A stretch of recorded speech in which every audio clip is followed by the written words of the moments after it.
हकीकत की एक खौफनाक कहानी। चुड़ैल का ससुराल। आज मैं आपको एक सच्ची और खौफनाक कहानी सुनाने जा रहा हूँ जो बक्सर जिले के एक छोटे से गांव की है।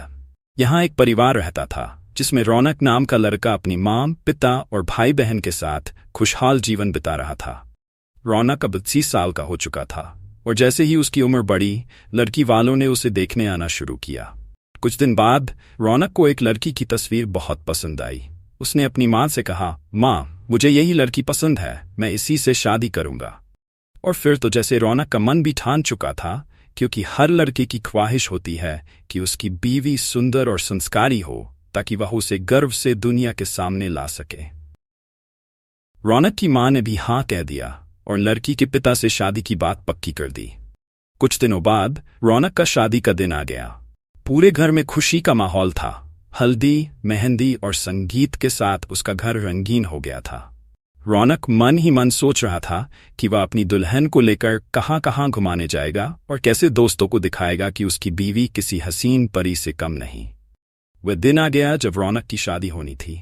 शादी के बाद गांव वाले खुशी खुशी बारात लेकर लड़की के घर पहुंचे और फिर दोनों की शादी हो गई। विदाई के समय लड़की को डोली में ससुराल भेजा जाता है। चार कहार डोली को उठाकर थक चुके थे। वे सोच रहे थे कि अगर कहीं कोई पेड़ दिखाई दे तो थोड़ी देर आराम कर लेंगे। तभी पेड़ के नीचे से एक खौफनाक आवाज आई। वह कोई और नहीं बल्कि उस पेड़ की चुड़ैल थी जो नीचे उतरी और अचानक डोली में घुसकर दुल्हन की जगह ले ली। उसने दुल्हन को मारा और उसकी आत्मा को अपने अंदर समा लिया। कुछ समय बाद वह चुड़ैल अपने ससुराल पहुंच गई। शाम को रौनक ने जब अपनी दुल्हन से मिलने के बाद रात का खाना खाया तो उसने महसूस किया कि उसे बहुत प्यास लग रही है। उसने कहा, मैं पानी पीने जाता हूँ। लेकिन दुल्हन ने कहा, रुको, मैं अभी पानी लेकर आती हूँ। इतना कहकर उसने अपना हाथ बढ़ाया और कुएं से पानी निकालकर रौनक को देने लगी। रौनक ने देखा कि दुल्हन का हाथ बहुत लंबा हो गया था और उसके चेहरे पर एक अजीब सी खौफनाक मुस्कान थी। वह कुछ समझ पाता इससे पहले ही रौनक जमीन पर गिरकर बेहोश हो गया। जब उसे होश आया तो वह सामने घूंघट में छुपी हुई वही चुड़ैल देख रहा था। डर से उसकी धड़कनें तेज हो गई। उसने भागने की कोशिश की, लेकिन चुड़ैल ने कहा, तुम भागने की कोशिश मत करो, क्योंकि अब तुम मेरी नजरों में हो। तुमने हमारा चेहरा देख लिया है, अब मैं तुम्हारे साथ रहूंगी।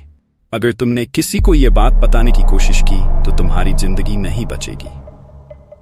फिर उस चुड़ैल ने रौनक को एक खौफनाक राज बताया। उसने कहा, यह गांव अब मेरी निगरानी में है।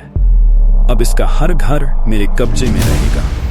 तुम गांव वालों को एक बात बताना, जो भी घर का चूल्हा उत्तर दिशा में रखेगा उसे अपने चूल्हे को दक्षिण दिशा में कर लेना। तभी उनके घर में हमेशा बरकत रहेगी। इतना कहकर वह चुड़ैल गायब हो गई। वह रात रौनक के लिए डर और अजीब एहसासों से भरी रही। अगली सुबह जब रौनक ने गांव वालों को ये चेतावनी दी तो सभी ने समझ लिया कि ये कोई सामान्य बात नहीं थी। शास्त्रों में भी माना जाता है कि दक्षिण दिशा में भूत प्रेतों का वास होता है। तभी से उस गांव के हर घर का चूल्हा दक्षिण दिशा में रखा जाने लगा। अजीब बात यह थी कि उसके बाद उस गांव में न तो कभी कोई बड़ी बीमारी फैली और न ही भूखमरी का सामना करना पड़ा। सभी लोग खुशहाल जीवन जी रहे थे, लेकिन अब भी वे उस दिन को नहीं भूल पाए जब रौनक ने अपनी दुल्हन के अंदर छिपी उस भयानक चुड़ैल को देखा था। आज भी उस गांव में रात के समय लोग बिना खौफ के बाहर नहीं निकलते, और जब भी किसी को दक्षिण दिशा में अपना चूल्हा बदलने की सलाह दी जाती है तो वे उस डरावनी घटना को याद करके कृतज्ञता से अपना चूल्हा बदल लेते हैं।